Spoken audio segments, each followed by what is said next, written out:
দেশ এবং বিদেশ থেকে এনটিভি চ্যানেলে সহ এবং বিভিন্ন মিডিয়ার সাথে যারা সম্পৃক্ত রয়েছেন, যারা দেখছেন, আমাদের এখন দাঁড়িয়ে আছি আমরা কুশিয়ারা নদীর পারে।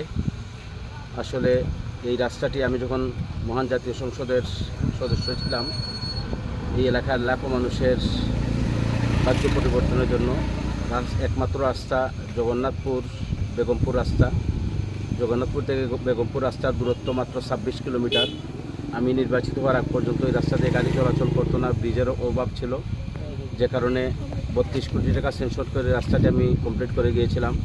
বিগত 17 বছর স্বৈরাচারী সরকারের সময়ে এই রাস্তায় কোনো উন্নয়নের ছোঁয়া লাগেনি, যে কারণে এই রাস্তার অবস্থা অত্যন্ত নাজুক এবং বিশেষ করে এই মুহূর্তে এই রাস্তাটি কুশিয়ারা নদীর বাঙ্গনের একেবারে সন্নিকটে এসে পৌঁছে গিয়েছে।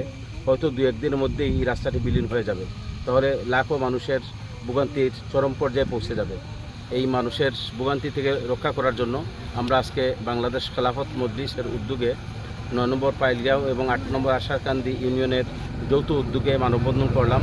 স্বতঃস্ফূর্ত মানুষের উপস্থিতি, বিশেষ করে ঐতিহ্যবাহী কাতিয়া টাইটেল মাদ্রাসা ছাত্র শিক্ষক এবং এলাকার সর্বস্তরের জনগণ বাংলাদেশ খেলাফত মজলিসের ব্যানারে এখানে উপস্থিত হয়ে প্রমাণ করেছেন এই রাস্তাটি সকলেরই প্রয়োজন।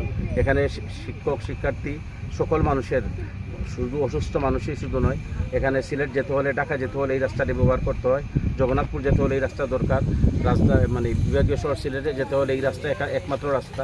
যে কারণে এই রাস্তাটিকে বাঁচানোর জন্য অনতিবিলম্বে কারণ উন্নয়ন বোর্ডের কাছে আমরা আবদার করছি, আসুন আমরা সবাই এক হয়ে কাজ করি, ইনশাল্লাহ মানুষের ভোগান্তি নিরসন হবে।